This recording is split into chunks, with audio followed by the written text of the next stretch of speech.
Welcome friends. இன்றைக்கி நம்ம ரெட்டோ ரெசிபீஸில் எல்லாருக்குமே ரொம்ப யூஸ்ஃபுல்லான அப்லோட் பார்க்கலாம். நம்ம வீட்டில் யூஸ் பண்ணிகிட்ருக்க எல்பிஜி கேஸ் ஸ்டவ் பர்னர்ஸை எப்படி ஈஸியாக க்ளீன் பண்ணுறதுன்னு பார்க்கலாம். வினிகரில் ஊற வைக்கிறதோ மெட்டல் ப்ரஷில் தேய்க்கிறதோ எதுவுமே கிடையாது, ரொம்ப ஈஸியாக பண்ணலாம். இந்த மெத்தடில் நீங்கள் க்ளீன் பண்ணிங்கன்னா உங்களோட டைமும் கேஸும் சேவ் ஆகும். அது எப்படின்றத பார்க்குறதுக்கு முன்னாடி சேனலை சப்ஸ்கிரைப் பண்ணிக்கோங்க. பக்கத்தில் இருக்க பெல் பட்டனையும் மறக்காமல் ஆன் பண்ணிக்கோங்க. முக்கியமான இன்க்ரீடியன்ட் இதுக்கு புளி தான். நான் ஒரு லெமன் சைஸ் புளியை எடுத்து ஊற வைக்க போகிறேன்.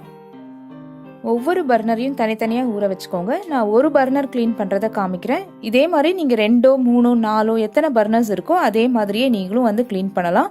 இப்போ ஒரு அரையிலேருந்து 3/4 கப் தண்ணி சேர்த்துக்கோங்க. நான் 1/2 கப் தண்ணி சேர்த்துருக்கேன். ஊறட்டும். இது ஒரு 10லேருந்து 15 நிமிஷம் ஊறட்டும். நல்லா திக் வாட்டர் நமக்கு வேணும். புளி தண்ணி நல்லா கையிலேயே கரைச்சி எடுத்துக்கலாம். நான் இப்போ ஃபில்டர் பண்ணியிருக்கேன். நீங்கள் ஃபில்டர் பண்ணாமல் கூட இதை யூஸ் பண்ணலாம். இது முழுகிற மாதிரி சேர்த்துருங்க. அடுத்ததுக்கும் இதே தான். அரையிலேருந்து 1 மணி நேரம் ஊற வச்சுக்கலாம். நான் ரொம்ப நாள் இதை க்ளீன் பண்ணாமல் வச்சுருந்ததுனால 1 மணி நேரம் ஊற வச்சேன்.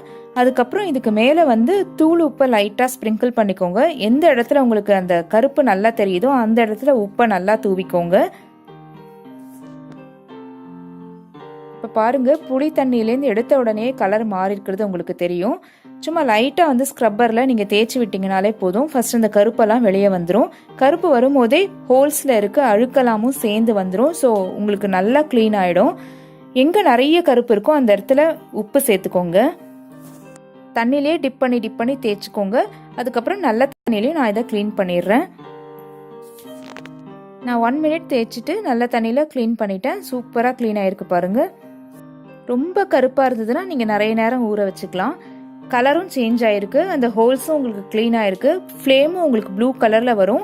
கேஸும் சேவ் ஆகும். நம்ம வீட்லேயே இருக்கக்கூடிய பொருளை வச்சு ரொம்ப சூப்பராக நம்ம கேஸ் பர்னரை க்ளீன் பண்ணியிருக்கிறது உங்களுக்கு பிடிச்சிருந்தா லைக் கொடுங்க. சேனலை சப்ஸ்கிரைப் பண்ணிக்கோங்க. பக்கத்தில் இருக்க பெல் பட்டனையும் மறக்காமல் ஆன் பண்ணிக்கோங்க.